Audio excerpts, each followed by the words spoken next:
The inquest into the deaths of 21 teens at Enyobeni tavern in June 2022 resumed today at the Mdantsane Magistrate Court in East London. It aims to establish if anyone can be held criminally liable. The first witness of the day, a former DJ at the tavern, clarified that there was no pens down party as previously reported, but that it was a birthday celebration. Newzroom Afrika's Sipha Kema has been following proceedings and joins us now. Sipha, as the testimony continued, it seems the witness was found contradicting himself quite a few times.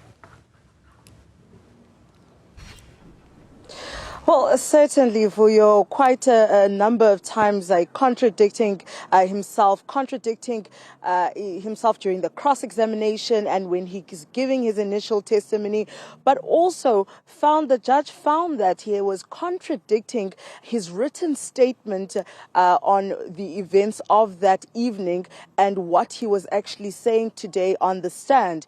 And he actually had, he said he had a reason for what would seem like amnesia. He said he had head injuries because of a car accident that took place that left him in a coma. But, of course, that was not the only time. It seems as though he really frustrated the magistrate, because during the time he was giving his testimony or being cross-examined by the attorneys representing the families or the attorney representing one of the bouncers that had turned state witness at some point, he was able to look at them directly in their faces. But however, when Siyakangela Ndevu and Vyokazi Ndevu, the tavern owners, cross-examined him as they were representing themselves, he could not look at them. He turned around and faced the other way. And this is exactly what the judge had to say, questioning him on that. Your statement, you say, also someone I know from the area was first from downstairs.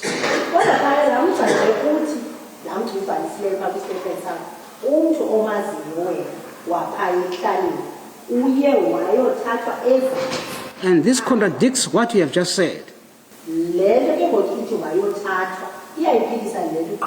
That he was upstairs and he fainted whilst he was upstairs, or he pretended as if he was fainting whilst he was upstairs.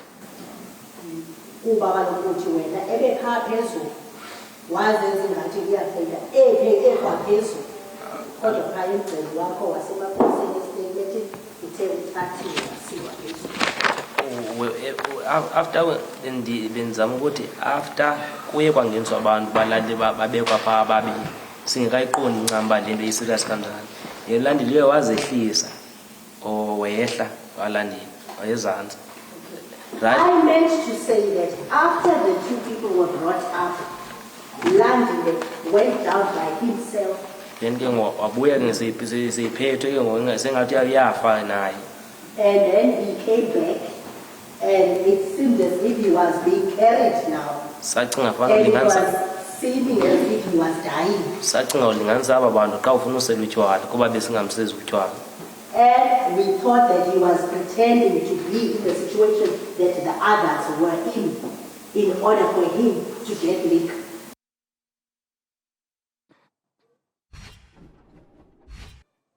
Now, what we're hearing here, Vuyo, is one of the contradictions by the witness, where he had forgotten, or rather left out a part of what he had said in the statement in his testimony, talking about one of the patrons who had actually fainted, claiming that he had smelled gas and that's the reason why he had fainted. So the magistrate asked him, why did you leave this out? How could you forget that? And one of the answers that he gave, and what you heard now, was that they thought that he was playing around or trying to make up an excuse just so he could get free alcohol. But the magistrate found that hard to believe. The magistrate also pressed him on the injuries that he was talking about, saying that when did this accident occur and how is it that he is able to recollect other events from that evening, but the important and critical ones he has forgotten. Now, one of the most important parts was when he was asked when was the last time he had seen Siyakhangela Ndevu, the tavern owner, either in the establishment or behind the counter serving the patrons. He says it was at 9 o'clock when he went to fetch liquor. But, and then when he was asked, did he see him again? He said, nope, he did not see him again because it was chaotic inside. So the state handed him photos that had timestamps from the CCTV camera, placing Siyakhangela Ndevu behind the counter, serving patrons at just after 12 midnight. Now, keep in mind, Vuyo, that according to Siyakhangela's statement, he said that he had left the establishment after 9 o'clock and was then called around about 1 p.m.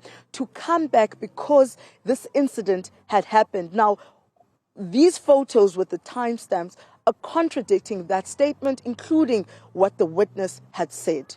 Now, it's going to continue tomorrow with the cross-examination on this witness. Then a new witness is also going to take the stand. And this witness was one of the patrons of Enyobeni tavern who was there for that event on that fateful night. Well, of course, Sipha, Sipha will be keeping an eye on the story as it continues tomorrow.